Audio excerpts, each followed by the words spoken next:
खिलाड़ियों से बातचीत कर रहे हैं। और मेरी कोशिश ये रहती है कि सबसे डायरेक्ट इंटरेक्शन करूं ताकि फर्स्ट हैंड इंफॉर्मेशन मिलती है। खेल का एक स्वभाव होता है जी, हर विद्यार्थी का जैसे रहता है।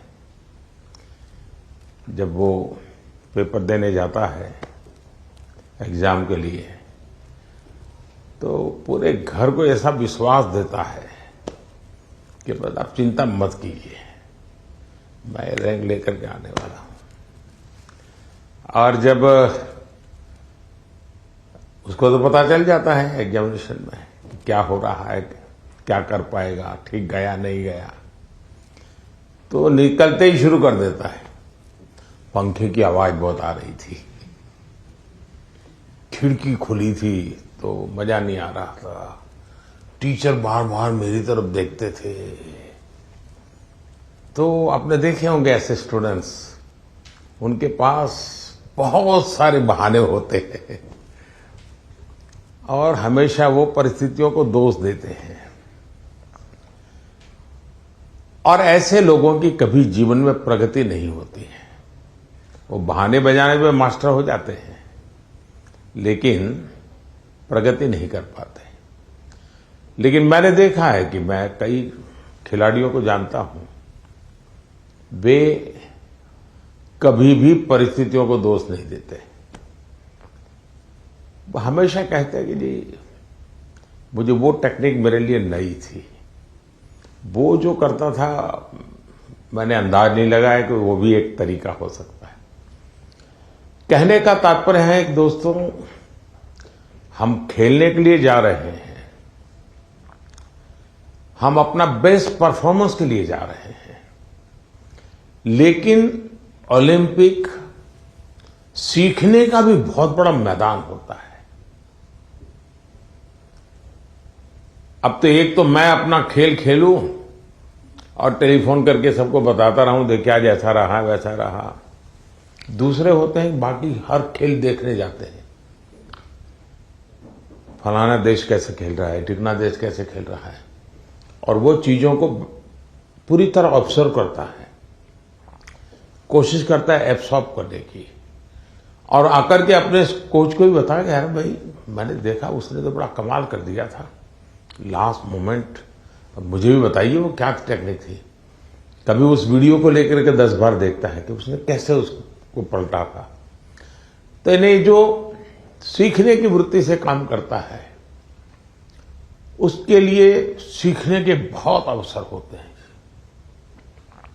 जो शिकायत में जीना चाहता है उसके लिए भी अवसरों की कमी नहीं होती है। दुनिया के समृद्ध देश भी उत्तम से उत्तम सुविधाओं के साथ आए हुए लोग भी शायद शिकायत करते हुए नजर आएंगे, और हमारे जैसे देश के लोग जाते हैं, कई कठिनाइयां होती है, बहुत सी असुविधाएं होती है, लेकिन दिल में उसके मन में रहता है मेरा देश, मेरा तिरंगा झंडा।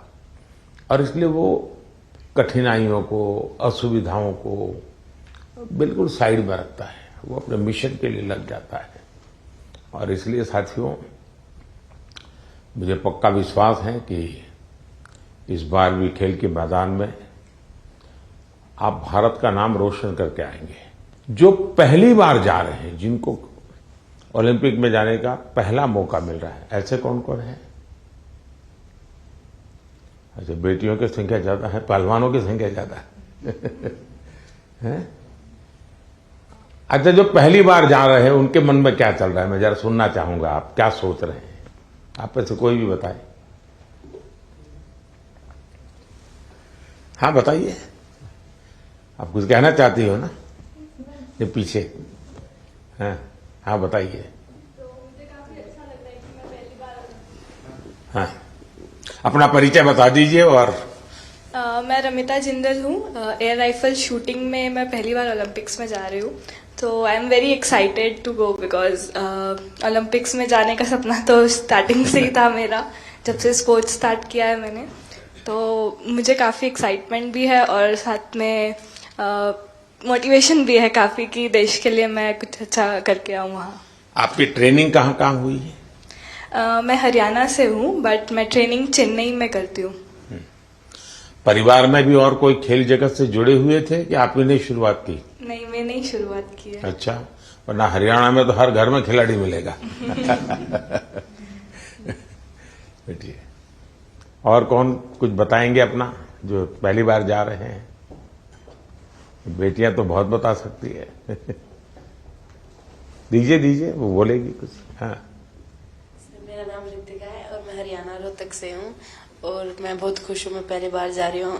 एक्साइटमेंट भी बहुत है कि मैं अपना मैट पे प्रदर्शन दिखाऊंगी, पूरे देश की नज़र मुझ पे होगी और सभी लोग दुआ भी कर रहे हैं और मैं भी अपना 100% दूंगी। शाबाश। और बोलिए ना। हाँ, दीजिए।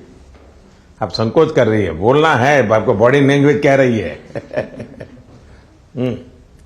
मेरा नाम अंतिम पंगाड़ा है और मैं 53 kg में रेसलिंग करती हूँ। मैं अभी 19 साल की हूँ और मैं ओलंपिक खेलने जाऊंगी। बहुत खुशी है मुझे कि मैं अभी तक ओलंपिक में सिर्फ कुश्ती में एक ही मेडल आया लड़के का और वो भी ब्रॉन्ज आया, तो मैं चाहती हूँ मैं इससे भी अच्छा मेडल लेके आऊँ। शाबाश। अच्छा, आप में से 18 से भी कम उम्र के कौन कौन है जिनकी एज 18 से कम है? एक, हाँ बताइए बेटा। हाँ। Hi, I'm Dinidhi Desingu. I'm 14 years old. I'm from Kerala, but I represent Karnataka generally. I am really excited to go to the Olympics this year as being a part of Team India. It's a great honor and a great privilege that I got to be a part with such an amazing team this year. I know that it's just the start of my journey and I know that there's a long, long way to go for me and for all of us over here. I hope that we all make our country proud and I hope that we come back with great achievements and lifetime goals. Wish all the best. अच्छा, जो लोग 3 बार से ज्यादा बार Olympic में गए हैं, ऐसे कौन कौन है? More than 3 times. हाँ, जरा उनसे सुनेंगे। हाँ, मोर देन 3 टाइम्स। हाँ, बताइए। हाँ, कहिए, झारखंड वालों को तो छूट है कुछ भी बोलने की। नमस्ते सर, मेरा नाम दीपिका कुमारी है। मैं आर्चरी को रिप्रेजेंट करती हूँ। सर, बहुत खुशी है और कि ये चौथा ओलंपिक है मेरा और मैं बहुत एक्साइटेड हूँ और ये काफ़ी एक्सपीरियंस है, तो मैं उस एक्सपीरियंस को चाहूँगी कि उस एक्सपीरियंस को यूज़ करूँ और उसी जोश और उसी कॉन्फिडेंट के साथ रिप्रेजेंट करूँ और अपना 200% दूँ। Thank you. अच्छा, आप जो यहाँ नए खिलाड़ी पहली बार जा रहे हैं, उनके लिए क्या संदेश देगी, जो पहली बार जा रहे हैं इस टीम में? सर, मैं बोलूँगी कि डेफिनेटली कि एक्साइटमेंट बहुत ज़्यादा होता है, बट मैं उनको बोलूँगी कि उस चकाचौंध में वो ना घुसे। जितना हो सके वो खुद पे फोकस करे और इन्जॉय करे, पर पूरे फोकस के साथ, पूरे सेल्फ कॉन्फिडेंस के साथ। और मैं ये बोलूँगी कि मेडल जीतना है, उसके पीछे ना भागे, वो परफॉर्म करे, अच्छा परफॉर्म करे ताकि मेडल उनके पास आए। अब 3 बार हुआ ही, पहली बार गई, उसमें कुछ सीखा होगा, कुछ आपने आकर के उसको प्रैक्टिस किया होगा। दूसरी बार गई, कुछ और सीखा होगा। मैं जान सकता हूं कि आपने ऐसा कौन सी चीजें नई एडॉप्ट की जिसके कारण आपका कॉन्फिडेंस भी बढ़ा है और आपको लगता है कि आप देश को कुछ दे पाओगे? या ऐसा तो नहीं कि रूटीन जो प्रैक्टिस करती थी वही करते? क्योंकि ज्यादातर मैंने देखा है, जैसे मैं हूं, मैं योगा वगैरह करने की आदी हूं, तो मैं समय देता हूं मेरे लिए, लेकिन मैंने देखा है कि जो एक रिदम बन जाती है, जाते ही जिससे शुरू करता हूं वही से एकदम से शुरू हो जाता है। फिर मैं चलिए